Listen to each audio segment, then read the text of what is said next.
Hello dear students, আপনারা শুনছেন রওশন আবিরকে। গত পর্বে আমি দেখিয়েছিলাম যে কীভাবে একটি ডায়ালগের মাধ্যমে আমরা অসংখ্য ডায়লগ লিখতে পারি। তো আজকে ইনশাল্লাহ আমি দেখানোর চেষ্টা করব যে কিভাবে আমরা একটি সিভির মাধ্যমে পরীক্ষার হলে বা পরীক্ষার খাতায় সব ধরনের সিভি লিখতে পারবো। তো একটি সিভি যদি আমরা মেমোরাইজ করতে পারি বা আমাদের মধ্যে ধারণ করতে পারি, তাহলে আমরা সব ধরনের সিভি পরীক্ষায় লিখে আসতে পারবো। তো সিভি যে বিষয়টা হচ্ছে যে আমরা অনেকে পরীক্ষার রুমে বসার পর যে ফিল করি যে আমি তো একটা সিভি পড়ে আসছি, কিন্তু পরীক্ষায় প্রশ্নে আর একটা সিভি আসছে, তাহলে আমি এই সিভিটি কীভাবে লিখব। শুধুমাত্র আজকের এই কন্টেন্টটা তাদেরই জন্য যারা এই ধরনের ভাবনা মনের মধ্যে আছে। তা আসলে সিভিটা আসলে কি? সিভি হচ্ছে কারিকুলাম ভিটা, অর্থাৎ এই সিভি দুইটা অংশে বিভক্ত। একটা হচ্ছে অ্যাপ্লিকেশন পার্ট আর হচ্ছে কারিকুলাম ভিটা পার্ট।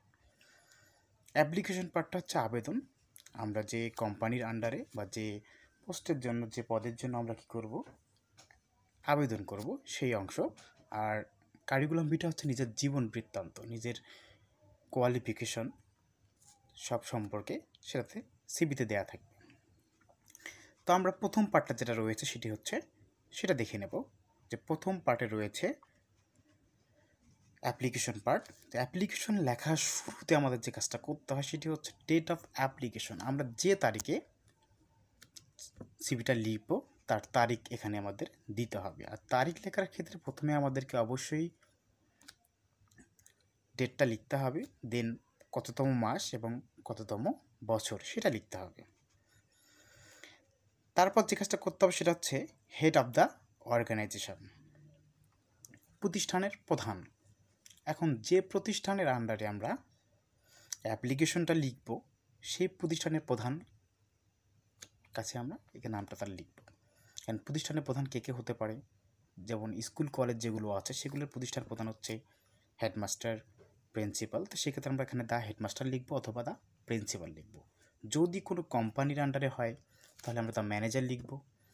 যদি কোনো ব্যাঙ্কিংয়ের ক্ষেত্রে হয় সেক্ষেত্রেও আমরা দ্য ম্যানেজার অথবা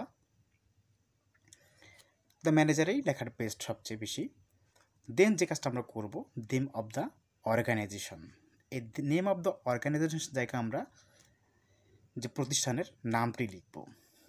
যদি কোনো স্কুল হয় সেই স্কুলের নামটা লিখব, যদি কোনো কলেজ হয় সে কলেজের নামটা লিখব, যদি কোনো কোম্পানির নাম হয় তাহলে আমরা সেখানে কোম্পানির নামটা লিখব। আর যদি কোনো ব্যাংক হয় সেই ব্যাংকের নামটা আমরা এখানে লিখব। দেন অ্যাড্রেস অফ দ্য অর্গানাইজেশন, সেই প্রতিষ্ঠানটা আসলে কোথায় তার অ্যাড্রেসটা আমরা এখানে লিখব, ফুল অ্যাড্রেসটা আমরা এখানে লিখব। দেন সাবজেক্ট রয়েছে application for the position of name of the post. এই নেম অফ দ্য পোস্টের জায়গায় আমরা পোস্টের নামটা লিখব। যদি অ্যাকাউন্টিং ম্যানেজার হয় তাহলে আমরা অ্যাকাউন্টিং ম্যানেজার লিখব। যদি কম্পিউটার অপারেটর হয় তাহলে আমরা, অথবা যদি যে কোনো স্কুল কলেজের টিচার হয় সেই ক্ষেত্রে যদি ম্যাথমেটিক্স টিচার হয় তাহলে ম্যাথমেটিক্স টিচার লিখব। যদি ইংলিশ টিচার হয় তাহলে ইংলিশ টিচার লিখব। Then dear sir, in response to your job advertisement published in the name of the newspaper, আসলে এই বিজ্ঞাপনটি কোন পত্রিকায় প্রকাশিত হয়েছিল, নেম অফ দ্য নিউজ পেপারের জায়গায় আমরা পত্রিকার নামটি লিখব।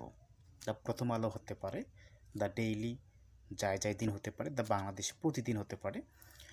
অন ডেট অফ পাবলিকেশন, এবং সেই প্রকাশের তারিখটা আমরা এখানে লিখব, যে কবে সেই পত্রিকায় প্রকাশিত হয়েছিল সেই তারিখটা আমরা এখানে লিখব।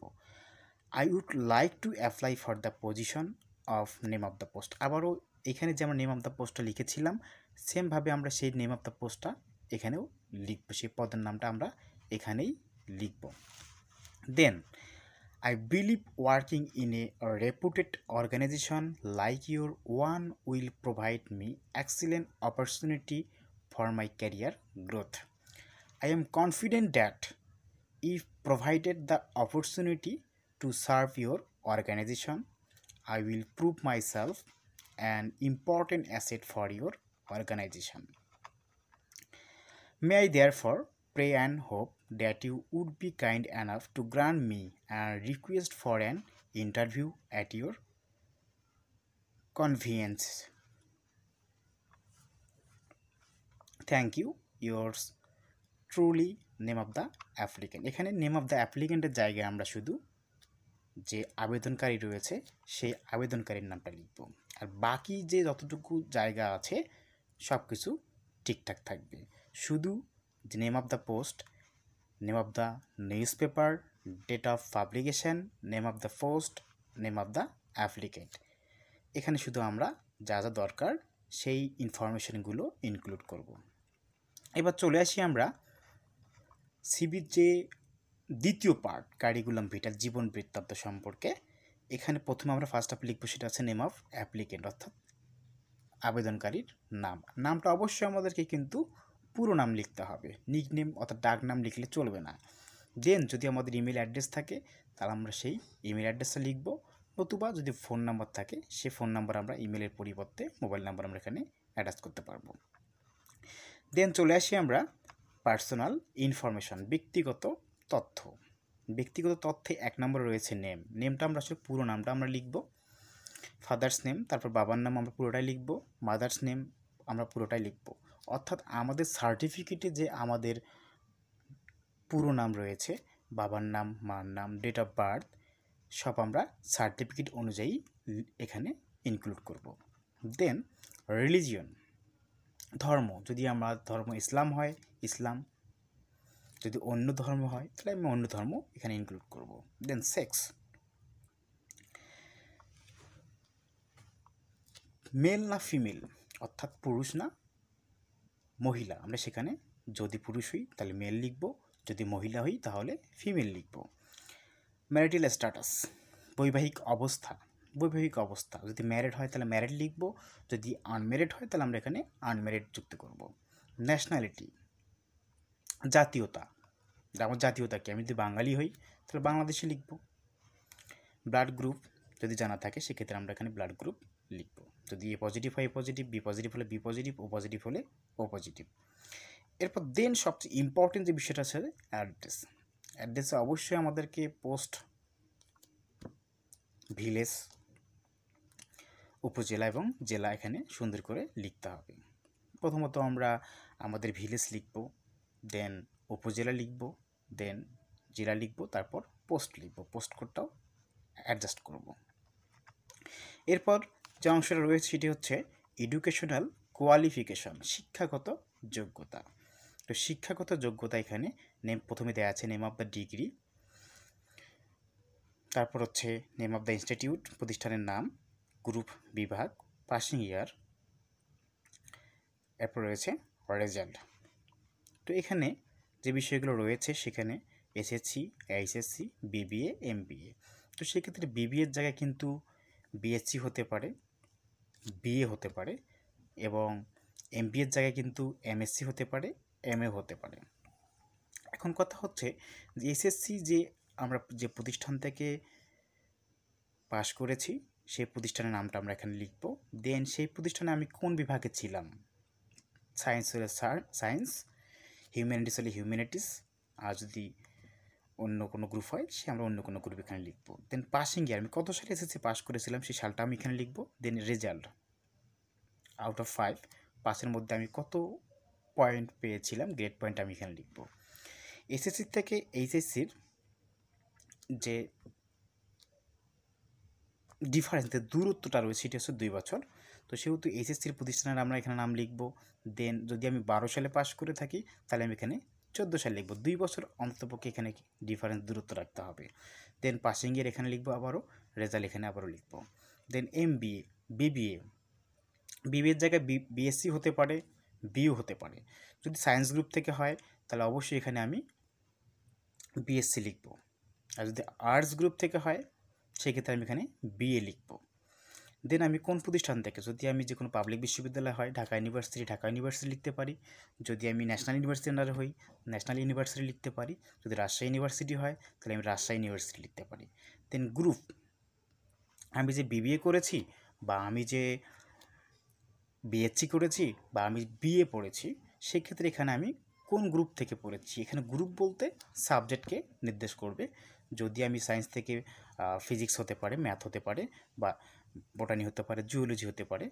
আর বিবিএ অ্যাকাউন্টিং, ম্যানেজমেন্ট, ফাইন্যান্স এগুলো হতে পারে। আর বিএ যে সাবজেক্টগুলো রয়েছে সেগুলো হচ্ছে বাংলা হতে পারে, ইংলিশ হতে পারে। দেন কত সালে আমি এখানে পাস করেছি সে পাসিং ইয়ারটা আমি এখানে লিখবো। দেন রেজাল্ট আউট অফ 4 পয়েন্টের ভিতরে এখানে লিখতে হবে আমাদেরকে। আর এইচএসসির থেকে যে বিবিএ বা বিএসসির যে পার্থক্য সেটা হচ্ছে 4 বছর। তো এখানে এইচএসসি যদি আমি 14 সালে হয় তাহলে বিবিএ আমার 4 বছর থেকে 19 সালে হয়ে যাবে, 18 সাল দিতে হবে আমাকে এখানে। দেন এখানে এমবিএর জায়গায় এমএসসি হতে পারে, এমএ হতে পারে। যদি সায়েন্স গ্রুপ হয় তাহলে এমএসসি, যদি আর্টস গ্রুপ হয় সেক্ষেত্রে এমএ, আর যদি কমার্স গ্রুপ হয় সেক্ষেত্রে এমবিএ। দেন আবারও সেই পজিশনের নাম সেমভাবে, যদি রাজশাহী ইউনিভার্সিটি হয় রাজশাহী ইউনিভার্সিটি, যদি ঢাকা ইউনিভার্সিটি হয় ঢাকা ইউনিভার্সিটি, যদি ন্যাশনাল ইউনিভার্সিটির আন্ডারে হয় তাহলে ন্যাশনাল ইউনিভার্সিটি লিখতে হবে। দেন এখানে আবারও গ্রুপের জায়গায় সাবজেক্টের নাম লিখতে হবে। দেন পাসিং ইয়ার এবং হচ্ছে রেজাল্ট। আসলে এখানে যে এমবিএ এবং বিবিএ যে রয়েছে, এটা মূল যে বিষয়টা সেটা হচ্ছে আমার পদের উপর নির্ভর করবে। আমি যে অ্যাপ্লিকেশনে লিখেছি কোন পদের উপর। যদি কোনো ব্যাংকিং হয় সেক্ষেত্রে অবশ্যই আমাকে বিবিএ এবং এমবিএ লিখতে হবে। যদি কোনো শিক্ষকতার ক্ষেত্রে হয় সাবজেক্ট ওয়াইজ সেখানে আমাকে এখানে ইনক্লুড করতে হবে, আর বাকি কাজ সব ঠিক থাকবে। এরপর চলে আসি আমরা ল্যাঙ্গুয়েজ স্কিল, অর্থাৎ ভাষাগত দক্ষতা। আসলে আমি কোন কোন ভাষায় কথা বলতে পারি, যেমন এখানে দেওয়া আছে বাঙালি অ্যান্ড ইংলিশ।